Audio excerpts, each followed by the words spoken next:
एक छोटे से गांव में एक किसान व उसकी पत्नी अपने बच्चे के साथ रहते थे। किसान खेतों का कार्य करके अपने परिवार का भरण पोषण करता था। पत्नी घर का कार्य करती थी। एक दिन दोनों निर्णय करते हैं कि क्यों न बच्चे के लिए एक पेट लाया जाए। बच्चा उसके साथ खेलता भी रहे और वह बड़ा भी हो जाए और दोनों का मन लग जाए।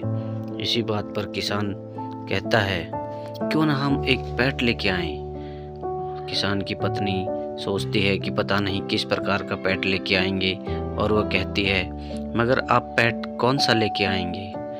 आप कौन सा जानवर हमारे बच्चे के लिए लेके आएंगे? क्या आप कोई कुत्ता लाएंगे? तभी किसान कहता है, नहीं, मैं सोच रहा हूँ एक नेवला लेकर आता हूँ जो उस बच्चे के साथ बहुत खुश रहेगा और दोनों ही खेलेंगे। और किसान फिर बाहर चला जाता है और देखता है कि कहीं नेवला मिल जाए।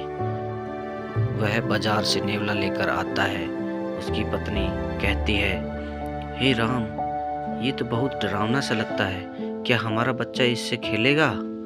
किसान कहता है, तुम चिंता मत करो, इन दोनों की दोस्ती जल्दी हो जाएगी। अब जैसे जैसे समय बीतता है उन दोनों की दोस्ती हो जाती है। बच्चा भी नेवले के साथ बहुत खुश रहता है और खेलते हैं। तभी किसान कहता है, देखो, तुम वैसे ही घबरा रही थी, हमारा मुन्ना देखो नेवले के साथ कितना खुश है और ये नेवला भी इसके साथ कितना खुश है। दोनों की दोस्ती हो गई है। पत्नी कहती है, देखो, तुम जल्दी आना खेतों से, मैं बाजार जाती हूँ, बच्चों के लिए कुछ सामान लेकर आती हूँ। तभी दोनों निकल जाते हैं अपने अपने काम के लिए। उस दौरान नेवला बच्चे का ध्यान रखता है। नेवला देखता है कि बच्चा आराम से सो रहा है। फिर भी नेवले को चिंता है कि कहीं कोई सांप या आदि जानवर बच्चे पर हमला ना कर दे।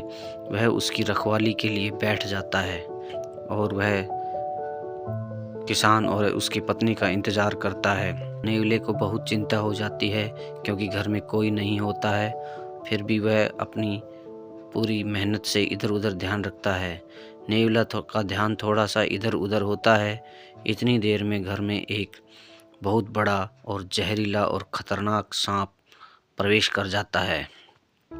उसी दौरान नेवले की नज़र सांप पर पड़ती है।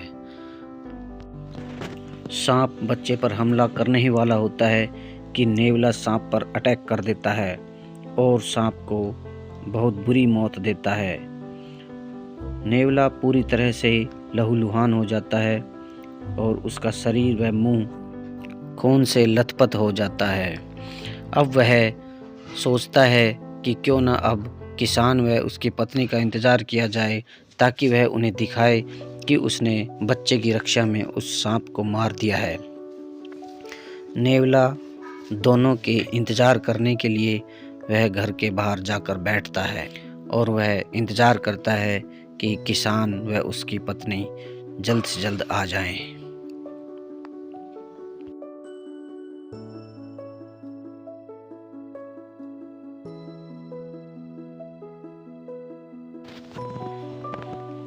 तभी किसान की पत्नी बाजार से आती है और घर की तरफ तेजी से लौट रही होती है।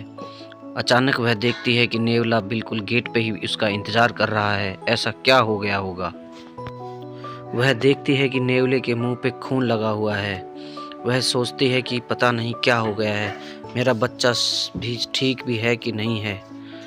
तभी वह नेवले को देखते ही उस पर हमला कर देती है, उसे पैरों से कुचल देती है और कहती है, तूने मेरे बच्चे को मार दिया है, मैं तुझे नहीं छोड़ूंगी। हे भगवान, मुझे देखना होगा बच्चे को क्या हुआ है।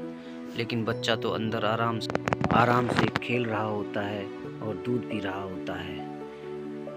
शुक्र है भगवान, मेरा बच्चा बिल्कुल ठीक है और ये खेल रहा है। ओह, ये क्या, ये सांप मरा हुआ है।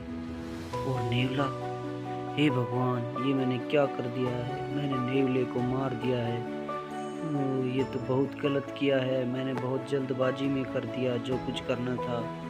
मुझे ये नहीं करना चाहिए था। अरे भगवान, क्या हुआ? क्यों रो रही हो? कुछ नहीं, ये सब मेरी ही गलती है। मेरी नासमझी और मेरी जल्दबाजी की वजह से हमारा प्यारा नेवला अब हमारे बीच में नहीं।